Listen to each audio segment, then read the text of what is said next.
During the toast at my son's wedding, the waiter whispered in my ear, "Don't drink that." I froze and discreetly swapped glasses with my daughter-in-law. 10 minutes later, everyone was shocked at what happened. Subscribe to the channel for more stories like this and comment the city you're watching from. I never imagined that my son's wedding day would become the most terrifying moment of my life. At 66 years old, I thought I had seen everything, experienced every possible emotion a father could feel. I was wrong. The reception hall sparkled with crystal chandeliers and white roses, exactly the kind of elegant affair Scott had always dreamed of. My son looked handsome in his black tuxedo, his dark hair perfectly styled, that confident smile I remembered from his childhood lighting up his face. Beside him, Gianna glowed in her ivory silk gown.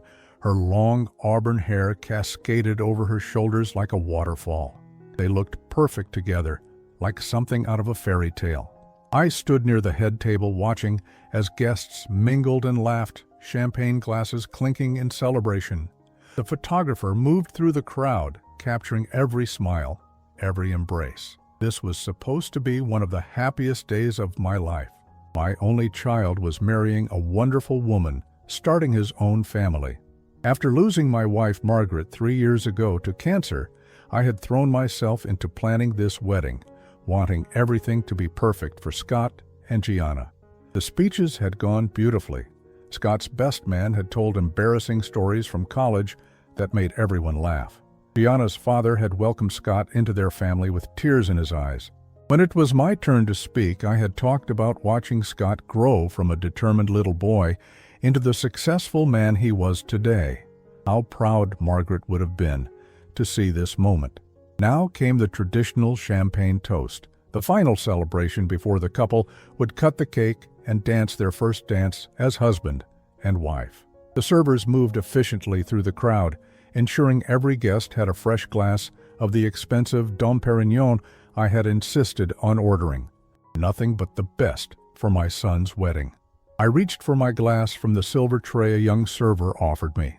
He was probably in his early 20s, with nervous eyes and slightly trembling hands. As I lifted the crystal flute, he leaned closer, pretending to adjust the napkins on his tray. "Don't drink that," he whispered so quietly I almost didn't catch the words. His voice was urgent, frightened. I froze, the glass halfway to my lips. "What did you say?" But he had already moved away, disappearing into the crowd of servers, rushing to ensure everyone had champagne for the toast. I stood there, confused and suddenly cold, despite the warm June evening.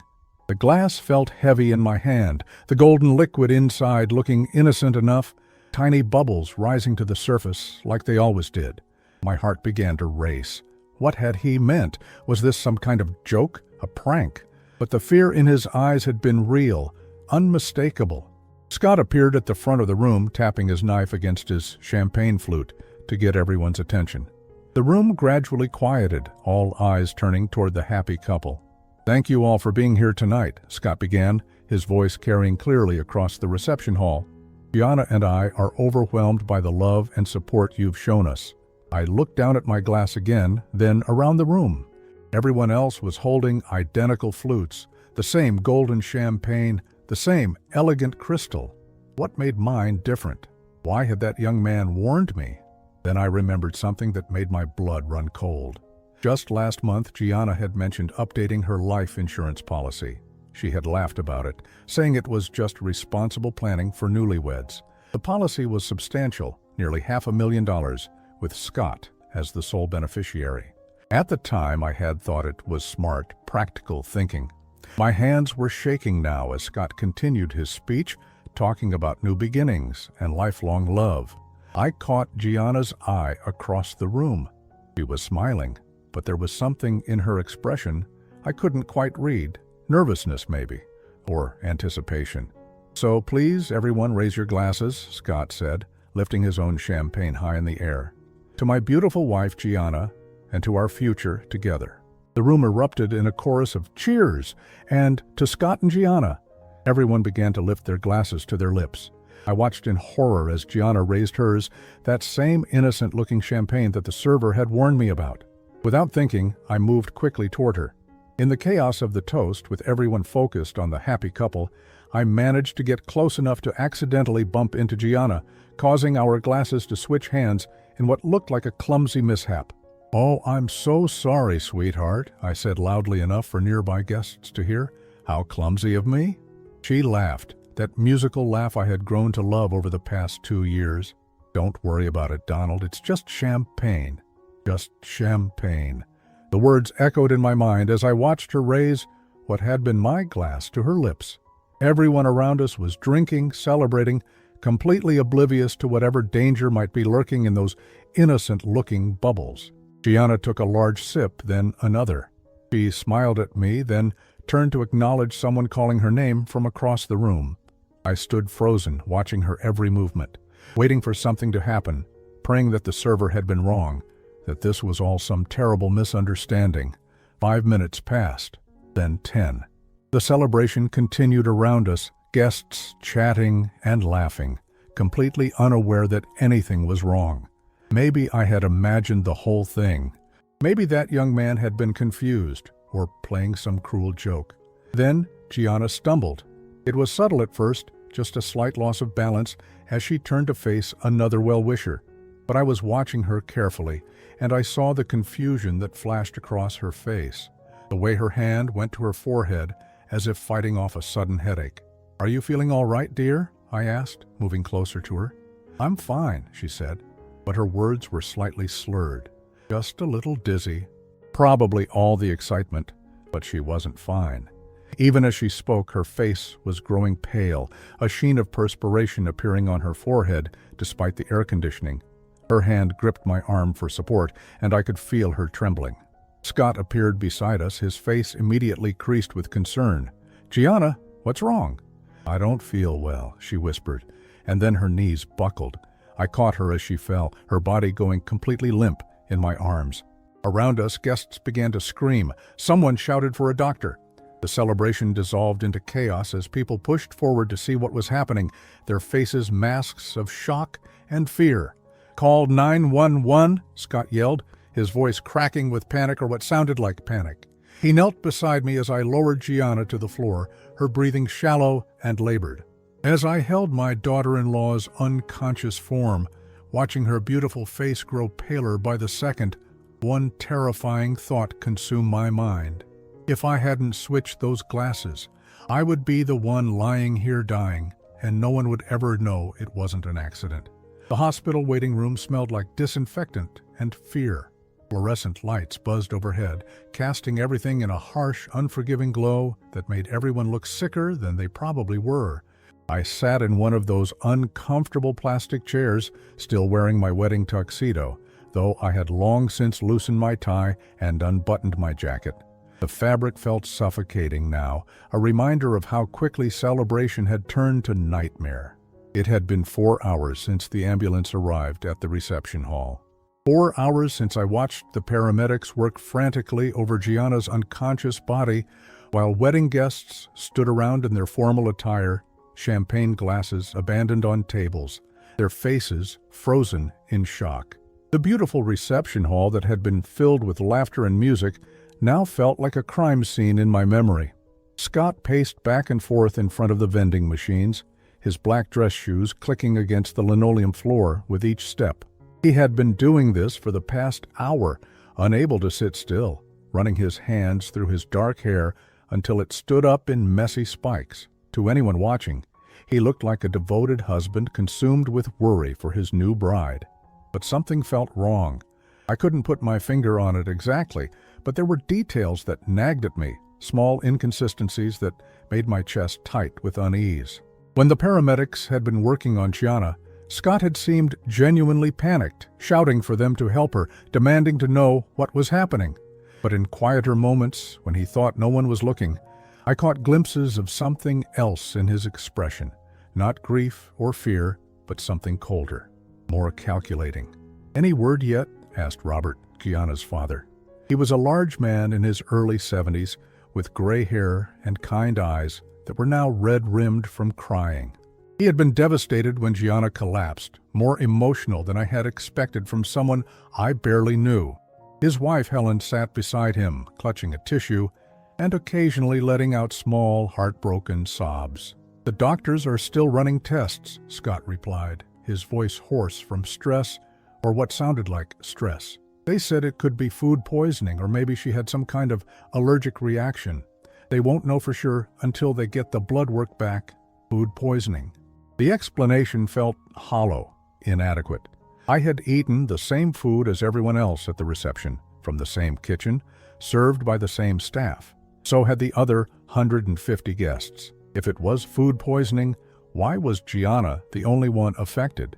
More troubling was the fact that the young server who had warned me had vanished completely. When I asked the catering manager about him during the chaos at the reception hall, she had looked confused. She insisted that all her staff were accounted for, that no one matching his description worked for her company.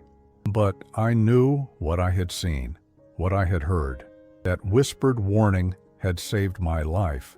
A group of wedding guests had followed us to the hospital and were now gathered in the far corner of the waiting room. Scott's college friends, some of Gianna's co-workers, a few family members who had traveled from out of state. They spoke in hushed tones, occasionally glancing in our direction with expressions of sympathy and concern. But I noticed something else. Every so often, one of Scott's friends would approach him, whispering something in his ear before quickly walking away. These weren't conversations about Gianna's condition or offers of support. They were brief, secretive exchanges that made Scott nod curtly before resuming his pacing. "Donald," Helen said softly, drawing my attention back to Gianna's parents. "What exactly happened? I mean, one minute she was fine, laughing and talking, and then she just collapsed," I said, the words feeling heavy on my tongue. "I didn't mention the switched glasses, the mysterious warning. Not yet, not until I understood what was really happening here. It was very sudden." Robert shook his head. "She's never been sick a day in her life. Strong as a horse, that girl." "This doesn't make any sense." It didn't make sense? Unless someone had wanted it to happen. I watched Scott as he pulled out his phone and stepped away from our group, moving toward the hospital entrance where he could speak privately. The call lasted maybe 2 minutes, but I saw his body language change during the conversation. His shoulders relaxed slightly, and when he returned, there was something different in his demeanor. Relief, maybe, or satisfaction. "Who was that?" I asked casually. "My boss," Scott replied quickly. "I needed to let him know I won't be in tomorrow. Family emergency and all that." But it was Sunday night. Scott worked for a marketing firm that wasn't open on Mondays until 9 in the morning. Why would his boss be taking calls at nearly midnight on a weekend? Another detail that didn't fit. Dr. Martinez appeared at the entrance to the waiting area, still wearing green surgical scrubs. She was a small woman with graying hair pulled back in a neat bun, and her expression was professionally neutral in that way doctors have when they're about to deliver news that could go either way. We all stood immediately, forming a semicircle around her like mourners at a funeral. "Mrs. Coleman is stable," she began, and I felt collective relief wash over our group. "She's conscious now and asking for her husband." Scott stepped forward eagerly. "Can I see her?" "In just a moment. I need to speak with the family first about her condition." Dr. Martinez looked at each of us seriously. "Mrs. Coleman appears to have ingested something that caused severe gastric distress and temporary neurological symptoms. We're still waiting on some test results, but it seems she's going to make a full recovery." "What kind of something?" Robert asked, his voice tight with concern. "We're not entirely sure yet. It could have been an allergic reaction to something she ate or drank, or possibly some kind of contamination. The important thing is that she's going to be fine." I felt a chill run down my spine. Contamination. The word hung in the air like an accusation. "Can you be more specific about what might have caused this?" I found myself asking. Dr. Martinez hesitated. "Well, the symptoms are consistent with several possibilities. We'll know more when we get the complete toxicology results back. That should be sometime tomorrow." Toxicology, not allergy testing, not routine blood work. Toxicology meant they suspected she had been poisoned. Scott's face went white. "Poisoned? Are you saying someone tried to poison my wife?" I'm not saying anything definitive yet, Dr. Martinez replied carefully. We're just being thorough in our testing. Mr. Coleman, you can see your wife now, but please keep the visit brief. She needs rest. As Scott hurried off toward Gianna's room, I remained in the waiting area with her parents and the other guests. But my mind was racing, connecting dots that formed a picture I didn't want to see. The life insurance policy Gianna had mentioned, the mysterious server who had warned me and then disappeared, Scott's strange behavior, those whispered conversations with his friends, the phone call that had seemed to relieve him, and now the possibility that Gianna had been intentionally poisoned.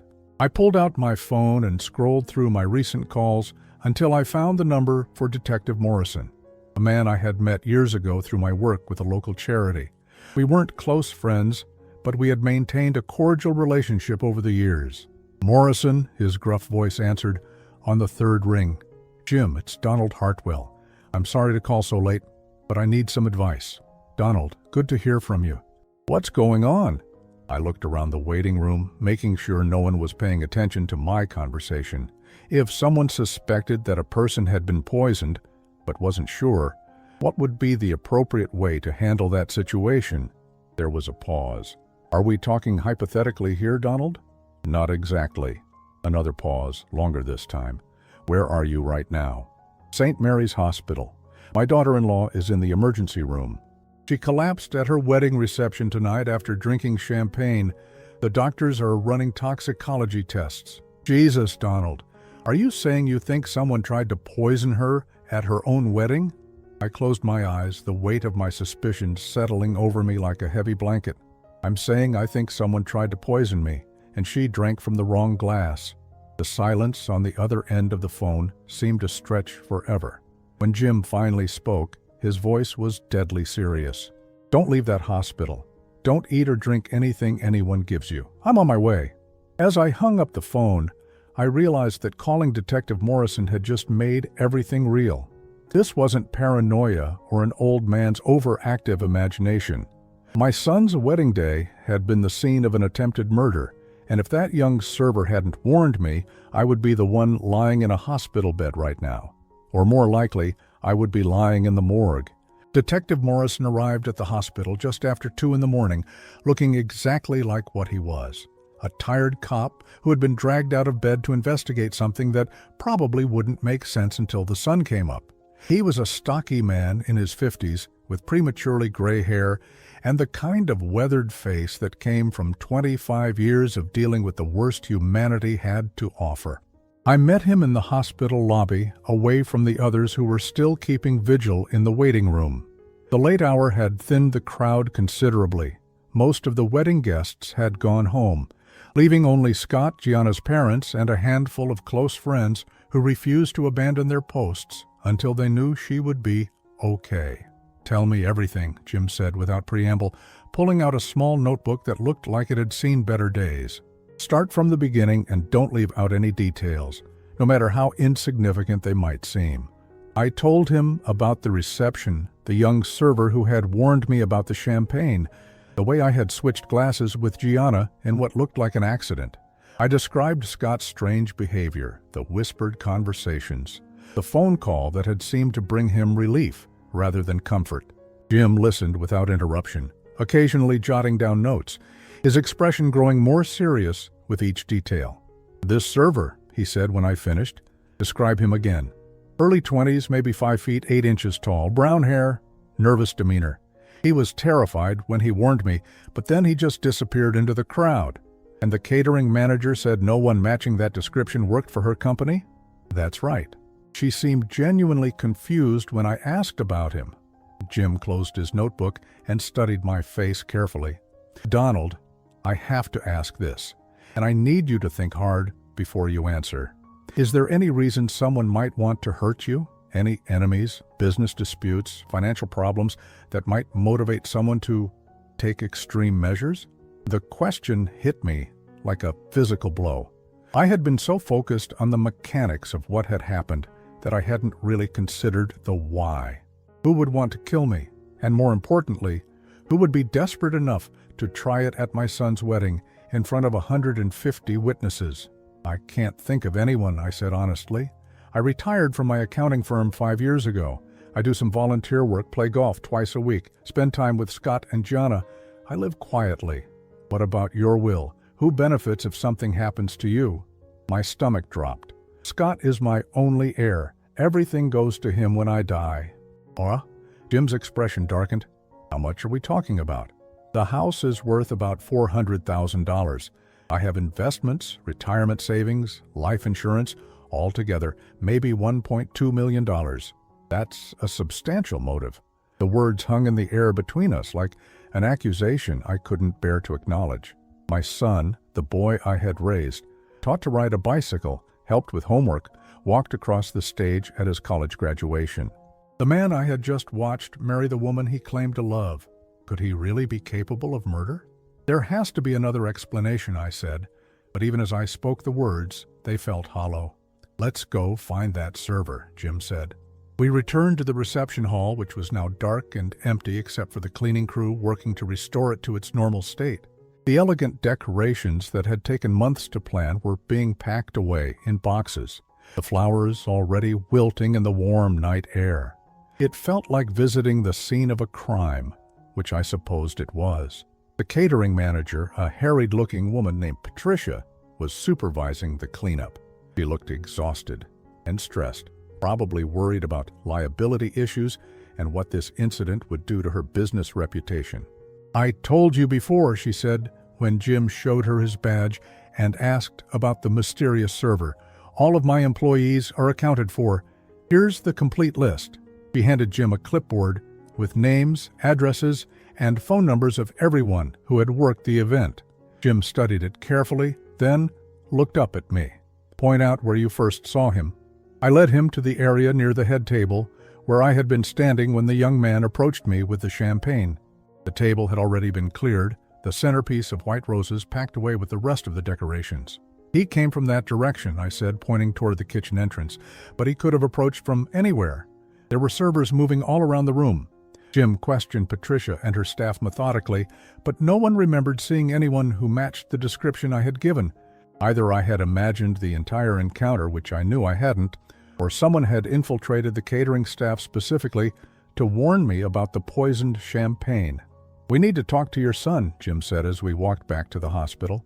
The drive was silent, both of us lost in our own thoughts. I kept trying to find alternative explanations, ways to interpret what had happened that didn't involve Scott planning to murder his own father.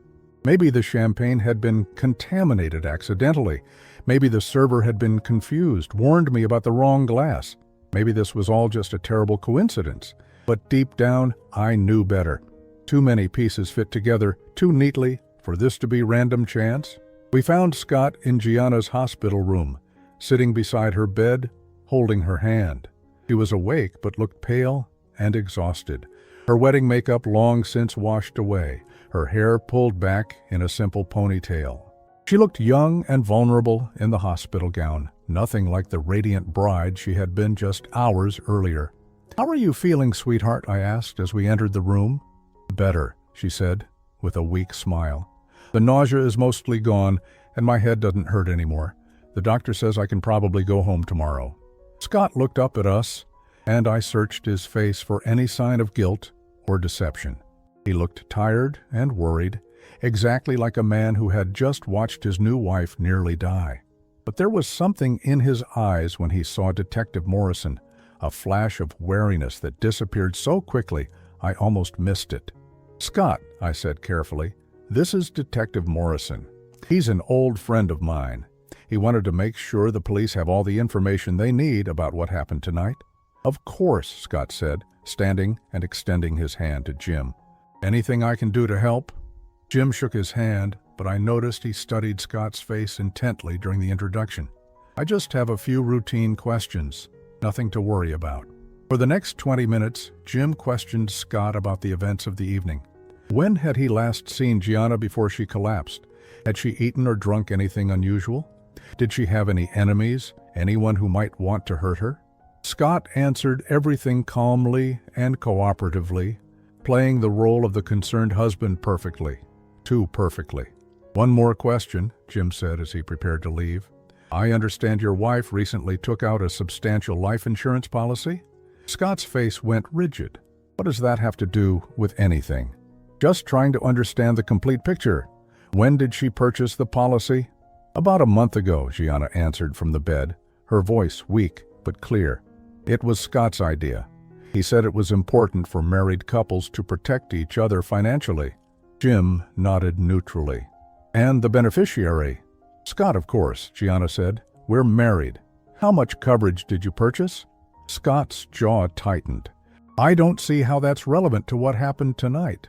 $500,000, Gianna said, either not noticing her husband's discomfort or choosing to ignore it. Scott handled all the paperwork. He said it was a good investment in our future. Jim made a note in his book, then looked directly at Scott. That's quite a substantial policy for a young couple. We wanted to be responsible, Scott replied, but there was an edge to his voice now. As we left the hospital room, Jim pulled me aside in the corridor. Donald, I need you to listen to me very carefully. That young man in there is lying about something. I've been doing this long enough to know when someone isn't telling the complete truth. My heart was pounding so hard I could hear it in my ears. What do you think happened? I think someone tried to kill you tonight, and your son knows more about it than he's letting on. The question is whether he was involved in planning it or if he's just trying to protect someone who was. The words hit me like a sledgehammer to the chest. Even hearing someone else voice my fears didn't make them easier to bear. What do I do?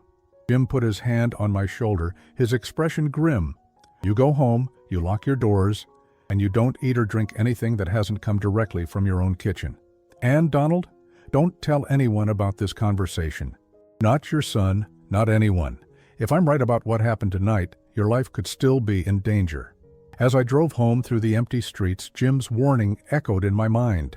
I had raised Scott from infancy, changed his diapers, taught him right from wrong, been there for every important moment of his life. The idea that he might be capable of murdering his own father for money was almost impossible to comprehend.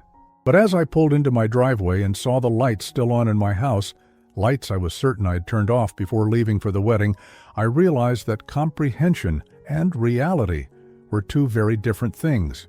Someone had been in my house while I was at the hospital, and the only person besides me who had a key was Scott. I sat in my car in the driveway for nearly 10 minutes, staring at those lights that shouldn't have been on, trying to convince myself there was an innocent explanation. Maybe I had forgotten to turn them off in my excitement about the wedding. Maybe there had been a power outage and they had come back on automatically. Maybe I was just an old man whose memory wasn't as sharp as it used to be. But I knew better. I had lived in this house for 38 years, and I had the same routine every time I left. Check the stove, set the security system, turn off all the lights except the small lamp in the front window. It was automatic, ingrained in me through decades of repetition. Someone had been inside my home. I called Jim Morrison from my car, speaking quietly, even though there was no one around to hear me. The lights are on in my house, I said when he answered. I know I turned them off before I left for the wedding. Don't go inside, he said immediately. I'm sending a patrol car over right now. 20 minutes later, 2 police officers arrived and did a thorough search of my house while I waited on the front porch. They found no signs of forced entry. Nothing obviously disturbed or stolen, but there were subtle indicators that someone had been there. A kitchen drawer that wasn't quite closed all the way. A book on my nightstand that was facing the wrong direction. Small things that only someone who lived there would notice. Whoever it was had a key, Officer Rodriguez told me as they finished their search. The security system was disarmed properly, no signs of tampering. They knew the code. My security code was my late wife's birthday. The only person who knew it besides me was Scott.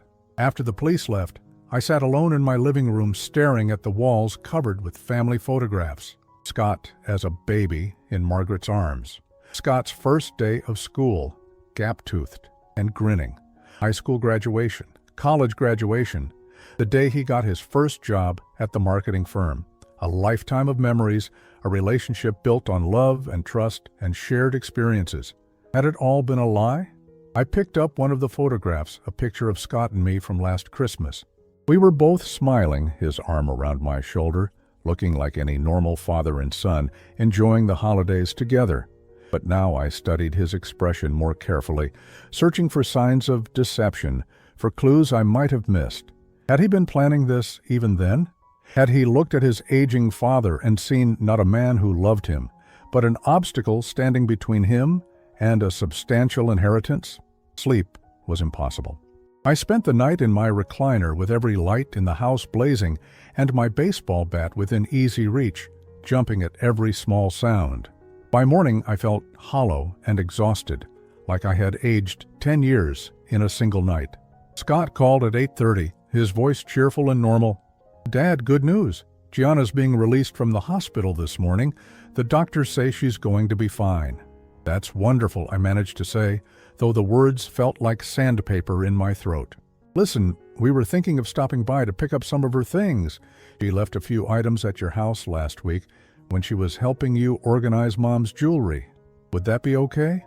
The request seemed innocent enough, but something about it made my skin crawl. Why did they need to come today? Why couldn't it wait until Gianna was feeling stronger? "Of course," I said, because refusing would have seemed suspicious. "What time were you thinking?" "Maybe around noon. We don't want to impose, but Gianna really wants to get settled back at home. I'll be here." After I hung up, I realized that Scott had just told me exactly when he would be coming to my house. If he had been planning to hurt me, would he really announce his visit in advance? Unless he was counting on me to trust him, to let my guard down because he was my son, and I would never suspect him of wanting to harm me. I spent the morning making preparations. I called Jim Morrison and told him about the planned visit. I set my phone to automatically record any conversations. I even wrote a letter explaining my suspicions and sealed it in an envelope, leaving it on my desk where it would be easily found if anything happened to me. At exactly 12:15, Scott's silver sedan pulled into my driveway. Through the front window, I watched him help Gianna out of the passenger seat. She moved slowly, still recovering from whatever had been in that champagne, leaning on Scott's arm for support. They looked like any young couple dealing with a health scare, concerned for each other and grateful to be together. If Scott was a would-be murderer, he was also an exceptional actor. "Dad," Scott called out as they came through the front door. "Thanks for letting us come over." "How are you feeling, sweetheart?" I asked Gianna, giving her a gentle hug. She felt frail in my arms, smaller than usual. "Much better," she said with a smile that didn't quite reach her eyes. "Still a little tired, but the doctors say that's normal." "Have they figured out what made you sick?" "Some kind of contamination in the champagne," Scott answered quickly. "The lab results aren't back yet, but that's what they think happened." "Contamination, not poisoning." Interesting how he phrased it. "That's terrible," I said. "I hope the catering company is taking responsibility." "Oh, we're not worried about that right now," Gianna said. "We just want to put the whole thing behind us and focus on being married." She went upstairs to gather her things while Scott and I remained in the living room. This was my chance, maybe my only chance, to look into my son's eyes and get the truth. "Scott," I said carefully, "can I ask you something?" "Of course, Dad. Anything."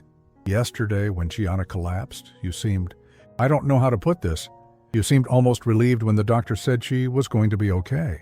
His expression didn't change, but I saw something flicker behind his eyes. "Of course I was relieved. She's my wife." "That's not what I meant. You seemed relieved before the doctor spoke, like you already knew she wasn't going to die." The silence stretched between us for what felt like an eternity. Scott studied my face, and I could see him trying to decide how to respond. "Dad, what are you trying to say?" "I'm trying to understand what happened at your wedding. I'm trying to understand why someone would want to poison the champagne and why they would know exactly how much to use so it wouldn't be fatal." Scott went very still. "You think someone did this on purpose?" "I know someone did this on purpose. The question is who?" Another long silence. When Scott finally spoke, his voice was different, bolder. "You're getting paranoid in your old age, Dad. Maybe you should consider seeing a doctor." The casual cruelty of the comment hit me like a slap.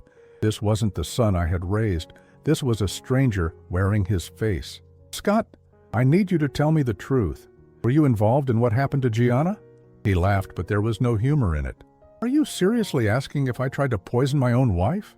I'm asking if you tried to poison me. The words hung in the air between us like a physical barrier. Scott's face went through several emotions in rapid succession: shock, anger, calculation, and finally something that looked almost like admiration. You're smarter than I gave you credit for, he said quietly. My heart stopped. So it's true. It was supposed to be quick, he said, his voice matter-of-fact, as if he were discussing the weather. Painless. You would have just gone to sleep during the toast, and everyone would have thought it was a heart attack. Stress from the wedding, the emotion of seeing your only child get married, no one would have questioned it. I felt like I was falling into an abyss. Why? Because I need the money, Dad. My business is failing. I owe people who don't take no for an answer. Gianna doesn't know about any of it, and I need to keep it that way. So you decided to murder your father? He shrugged. You're 66 years old. You've had a good life. The money would do me more good than it's doing sitting in your investment accounts. The casual way he dismissed my life, like I was nothing more than an inconvenience standing between him and what he wanted, was more devastating than any physical blow could have been. The server who warned me, I said. Who was he? Someone I hired to make sure you drank from the right glass, but apparently he grew a conscience at the last minute. Scott's expression hardened. Don't worry. He won't be a problem anymore. The implication in those words made my blood run cold. What did you do to him? Let's just say he won't be telling anyone about our arrangement. I stared at my son, this person I no longer recognized, and realized I was looking at a stranger. Worse than a stranger. I was looking at a monster I had somehow created. Gianna, I said, she doesn't know. Gianna thinks you had a mild heart episode and switched glasses by accident when you stumbled. She has no idea the champagne was meant for you, and she never will. What happens now? Scott studied me for a long moment, like a scientist examining an interesting specimen. Now we have a problem, because you know the truth, and I can't let you live with that knowledge. The threat was clear, but there was something else in his voice, a sadness, maybe even regret. You're still my father, he said quietly. I don't want to hurt you, but I will if I have to. Upstairs, we could hear Gianna moving around, gathering her belongings, completely unaware that her new husband was threatening to murder his own father in the living room below. There's another way, Scott continued. You could have an accident. Fall down the stairs, maybe. Hit your head in the shower. Natural causes for a man your age. I looked into his eyes and saw no trace of the little boy I had raised, the young man I had been so proud of. There was only calculation now, cold arithmetic that weighed my life against his financial problems and found me wanting. Or, he said, his voice dropping to a whisper, you could make this easy for both of us. Write a new will, leaving everything to me immediately. Then, take a nice long vacation somewhere far away. Permanently. The choice he was offering me was simple: disappear voluntarily or disappear permanently. Either way, Scott would get what he wanted, and I would cease to be a problem. But as I looked at this stranger who wore my son's face, I realized he had made one critical mistake. He had underestimated me, just as he had underestimated that young server's conscience. He thought I was just a frightened old man who would do whatever he demanded to stay alive. He was wrong. The next 3 days were the longest of my life. Scott had given me 48 hours to make my decision, but I had asked for more time, claiming I needed to think about the logistics of disappearing permanently. He had agreed, probably because he thought the extra time would only make me more frightened and compliant. He was wrong about that, too. I spent those days playing the role of the dutiful father, acting as if nothing had changed between us. Scott called twice each day to check on me, ostensibly out of concern for my health after the shock of Gianna's collapse, but I knew he was really monitoring me to make sure I wasn't planning anything foolish, like going to the police. What he didn't know was that Detective Morrison and I had been planning extensively. The problem, Jim explained during one of our clandestine meetings at a diner across town, is that we need evidence. His confession to you isn't enough, especially since there were no witnesses and no recording. He threatened me, I said. He as much as admitted to planning murder. But he didn't actually kill anyone. Attempted murder is hard to prove when the intended victim is sitting here drinking coffee, and if we move too quickly, he might decide to eliminate the problem permanently. Jim was right. If Scott felt cornered, if he thought I was going to expose him, he might escalate to more direct action. The veiled threats he had made about accidents and natural causes weren't idle speculation. He had already proven he was willing to kill for money. "What about the young man who warned me?" I asked. Scott implied that he had done something to him. "We're still trying to identify him. Without a name or any connection to the catering company, it's like looking for a ghost. But if Scott did hurt him, that's a separate crime we might be able to prove." The weight of that possibility sat heavy on my chest. Someone had risked their life to save mine, and they might have paid the ultimate price for their conscience. "There's another problem," Jim continued. "Gianna, she's completely innocent in all of this, but she's also Scott's wife now. If we arrest him, she's going to be devastated. And if he's telling the truth about his financial problems, she might be left with nothing." Gianna, sweet, trusting Gianna, who had no idea she had married a monster. She had been calling me every day to check on how I was handling the stress of her wedding day collapse. She was worried about me, treating me like the loving father-in-law she thought I was, while her husband planned my murder. "We need to get him to confess again," Jim said, "but this time we need it on record." "How do we do that?" "We give him what he wants, or at least we make him think we're giving him what he wants." Jim explained his plan. It was risky, potentially dangerous, but it was the only way to get the evidence we needed to put Scott away and protect Gianna from the truth about what kind of man she had married. That evening, Scott came to visit. He brought takeout Chinese food and a bottle of wine, playing the role of the caring son who was worried about his father's emotional state.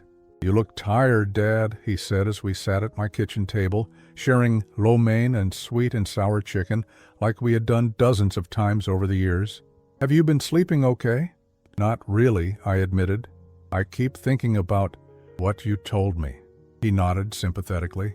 "I know it's a lot to process, but you have to understand, I never wanted it to come to this. If there had been any other way—" "Tell me about the financial problems," I said. "Maybe there's another solution." Scott's expression darkened. "It's beyond anything you could help with, Dad. I owe $200,000 to people who break legs first and ask questions later. My marketing firm is 3 months behind on rent.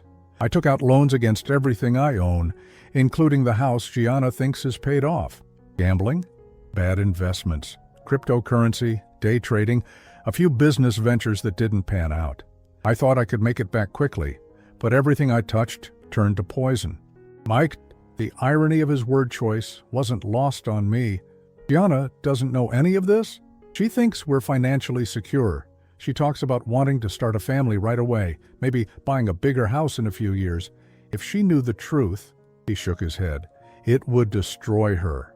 For a moment I almost felt sorry for him, almost. Then I remembered the casual way he had threatened my life, the cold calculation in his eyes when he had offered me the choice between disappearing and dying. "There's something else I need to know," I said carefully. "The young man who warned me at the wedding, what happened to him?" Scott's jaw tightened. "That wasn't supposed to happen. Marcus was just supposed to make sure you got the right glass. I paid him $5,000 for what should have been the easiest job in the world." "Marcus, you know his name?" "Marcus Chen. I found him through some people I know, guys who do odd jobs for cash and don't ask questions. But when the moment came, he couldn't go through with it." "So what did you do?" Scott was quiet for a long time, staring at his plate of half-eaten food. When he looked up, his eyes were empty. "I took care of it." The words hit me like ice water. "You killed him." I defended myself. He was going to go to the police, expose everything. He would have destroyed my marriage, sent me to prison, ruined Gianna's life. I couldn't let that happen. I felt sick. This young man, this Marcus Chen who had risked everything to save my life, was dead because of his conscience. "How?" I managed to ask. "It was supposed to look like a robbery gone wrong. Marcus lived alone in a bad neighborhood, dealt drugs on the side to make ends meet. These things happen all the time." Scott spoke about murder like it was a minor inconvenience, a problem to be solved rather than a human life ended. I stared at my son and realized I was looking at a complete sociopath. You feel no remorse at all, do you? Remorse is a luxury I can't afford, Dad. I did what I had to do to protect my family. By killing innocent people? Marcus wasn't innocent. He was a drug dealer who tried to blackmail me after he lost his nerve. And you... Scott leaned back in his chair, studying me. You're not innocent either. What does that mean? It means you've lived your life, Dad. You've had your career, your marriage, your chance to make something of yourself. Now it's my turn. The money you're hoarding in investment accounts could save my marriage, could give me a chance to start over. Instead, you're sitting on it like some kind of miser while your own son drowns in debt. The twisted logic of his reasoning was breathtaking. In Scott's mind, I was the villain for not dying on schedule and leaving him my inheritance. So you're saying I deserve to be murdered? I'm saying you're being selfish. You're putting your own life ahead of mine and Gianna's future happiness. I had heard enough, more than enough.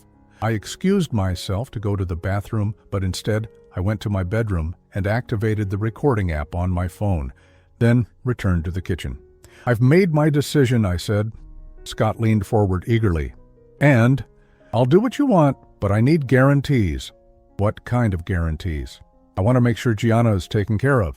I want to know that you'll use the money to get out of debt and build a real life with her, not blow it on more bad investments. Of course, Dad. That's all I've ever wanted. The lie rolled off his tongue so easily, it was almost impressive. And I want to know that there won't be any more murders, no more Marcus Chens, no more innocent people dying because they get in your way. Scott's expression hardened slightly. There won't be any need for that if you cooperate. Va, but if I don't cooperate, if I change my mind, then you'll have an accident, and Gianna will inherit everything anyway. The only difference is that she'll spend the rest of her life mourning her wonderful father-in-law instead of enjoying her new life as a wealthy widow. There it was, the confession I needed, the threat clearly stated, the cold-blooded calculation that proved what kind of man my son had become. I understand, I said quietly. Good. I'll bring the paperwork tomorrow. New will, power of attorney, everything you need to sign before you take your permanent vacation. After Scott left, I sat in my kitchen and wept. Not just for Marcus Chen, whose only crime had been trying to save my life. Not just for Gianna, who was about to lose everything she thought she had. I wept for the little boy Scott had once been, for the man I had hoped he would become, for the family that was about to be destroyed by greed and selfishness. But mostly I wept for the terrible decision I was about to make. Because tomorrow, when Scott came back with those papers, I was going to destroy him. Not just legally, but completely. I was going to take away everything he cared about and leave him with nothing but the consequences of his choices. He had taught me that family meant nothing when money was involved. Tomorrow I was going to teach him what that lesson actually cost. The recording on my phone contained everything the police would need to arrest him for attempted murder and conspiracy. Jim Morrison was waiting for my call to set the trap in motion. By tomorrow night, Scott would be in jail, and Gianna would know the truth about the man she had married. It would destroy her world, but it was the only way to save her life, because I knew now that Scott wouldn't stop with me. Once he had tasted murder, once he realized how easy it was to eliminate problems permanently, he would use that solution again and again. Gianna's life insurance policy was just the beginning. The next morning arrived gray and cold, matching my mood as I prepared for what would be the most difficult day of my life. Detective Morrison had positioned unmarked cars around my neighborhood, and I wore a wire under my shirt that would record every word of my final conversation with Scott. But as I sat drinking coffee and watching the sun struggle through the overcast sky, I found myself changing the plan. Scott arrived at 10:30, carrying a leather briefcase that contained the legal documents that would transfer my entire estate to him. He looked confident, almost cheerful, like a man who had solved all his problems. "Good morning, Dad," he said, giving me the same hug he had given me countless times over the years. The casual affection felt like poison, now that I knew what lay beneath it. "Are you ready to take care of this?" I nodded. gesturing toward the dining room table, where I had set out pens and a notary stamp I had borrowed from my neighbor, a retired lawyer who thought I was updating some routine paperwork. Scott spread the documents across the table with the efficiency of someone who had planned this moment carefully. New will, power of attorney, transfer of property deeds, even a letter of resignation from the board of the local charity I had served on for 15 years. Once you sign these, he explained, everything will be legally transferred to me. Then you can disappear, and everyone will assume you decided to travel in your retirement years. Maybe you moved to Florida. Maybe you took that cruise around the world you always talked about with Mom. People will understand. And if they don't, if someone gets suspicious about my sudden departure, then you'll send occasional postcards, email updates about how much you're enjoying your new life. Technology makes it easy to maintain the illusion of being alive when you're not. The casual way he discussed my fictional death was chilling. He had thought of everything, planned every detail of how to make me disappear without anyone asking inconvenient questions. What about Gianna? She'll wonder why I left without saying goodbye. I'll tell her you were embarrassed about your hard episode at the wedding, that you didn't want to burden us with an aging father's health problems. She'll understand. She loves you, but she loves me more. I picked up the first document, a new will that left everything to Scott with no conditions or restrictions. My signature on this paper would make him wealthy enough to pay off his debts and start fresh. Before I sign, I said, I need to ask you something. Scott looked wary. What?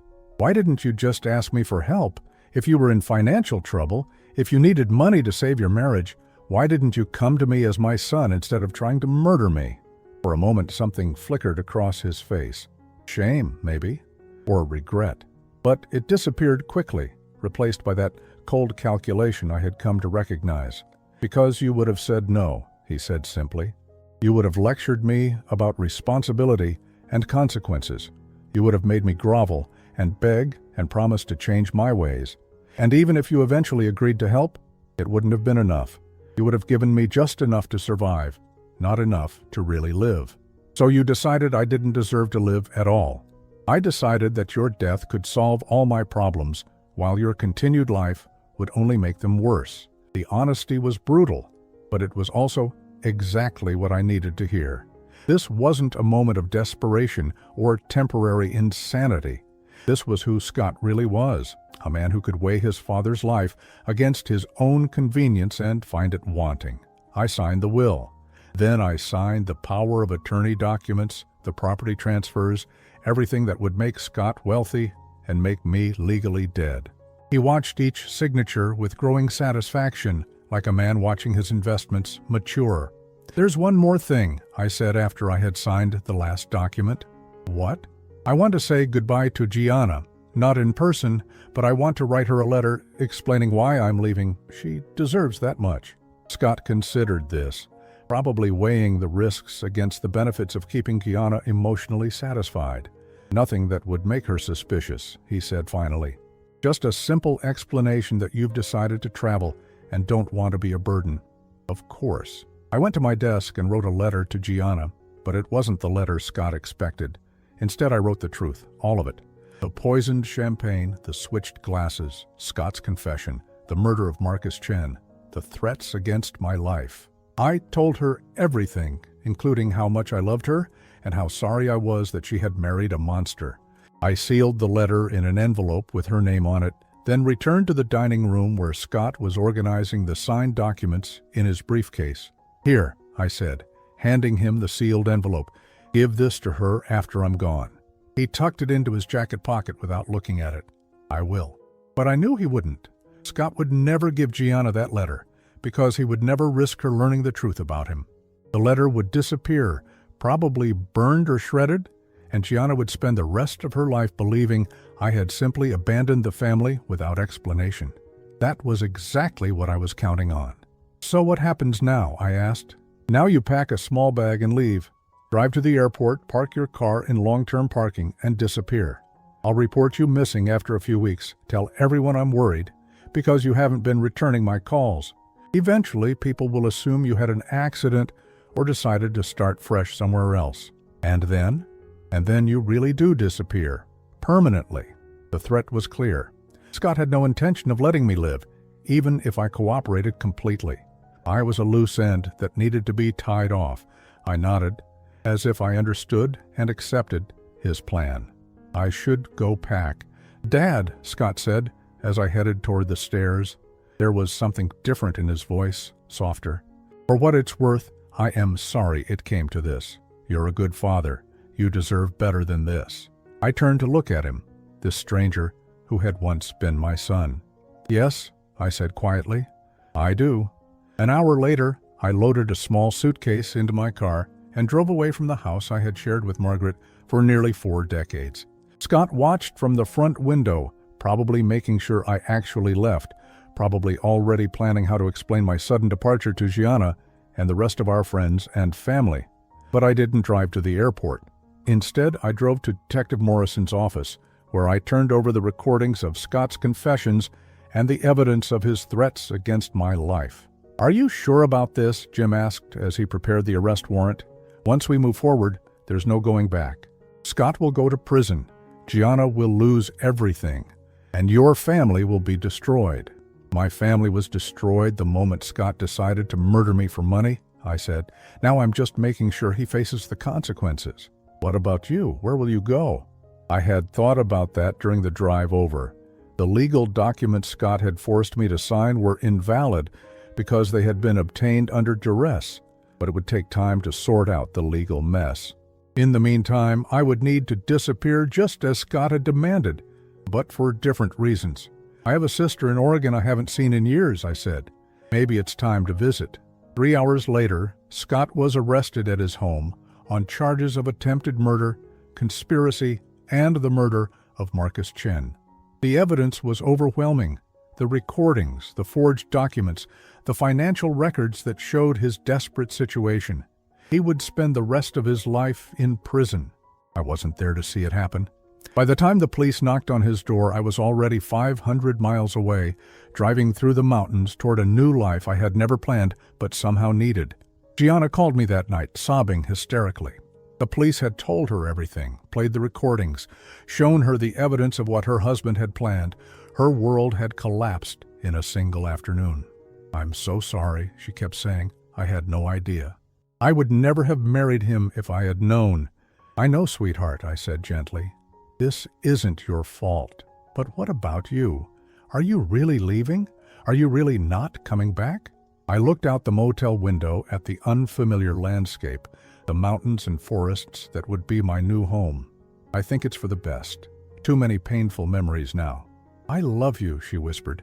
"You saved my life by switching those glasses. You saved me from spending my life married to a murderer." "You saved yourself, Gianna, by being the kind of person who could never be part of something like this." 6 months later, I was settled in a small coastal town in Oregon, living quietly under my own name in a cottage that overlooked the ocean. The legal mess had been sorted out, my assets returned to me, my identity restored.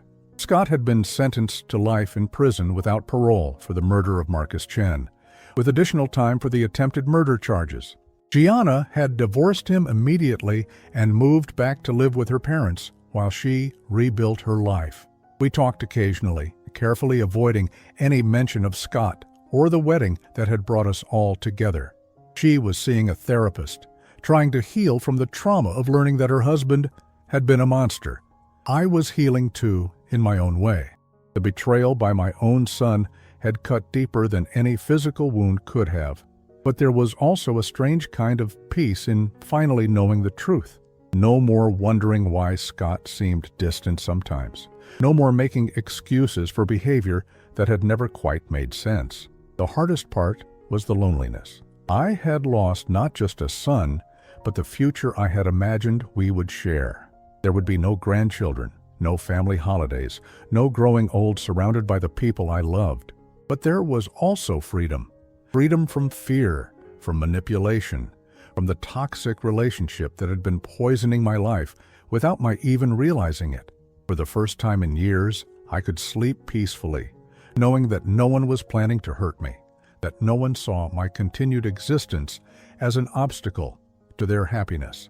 I started volunteering at a local animal shelter, finding comfort in caring for creatures who had also been abandoned by the families that were supposed to love them. I learned to sail, something I had always wanted to try but never had time for.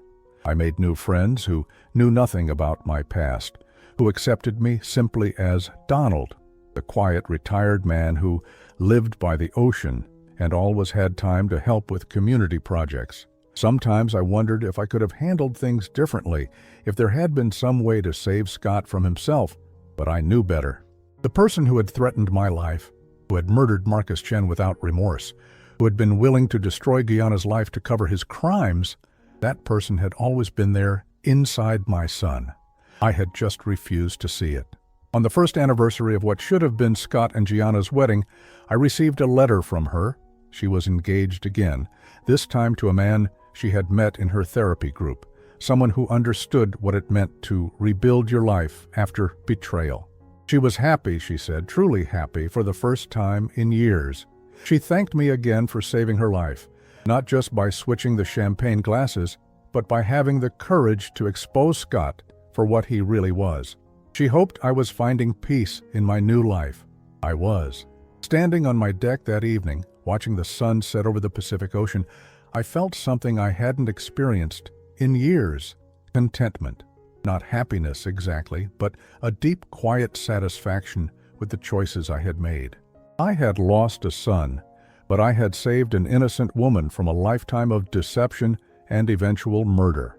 I had lost a family, but I had gained the freedom to live without fear.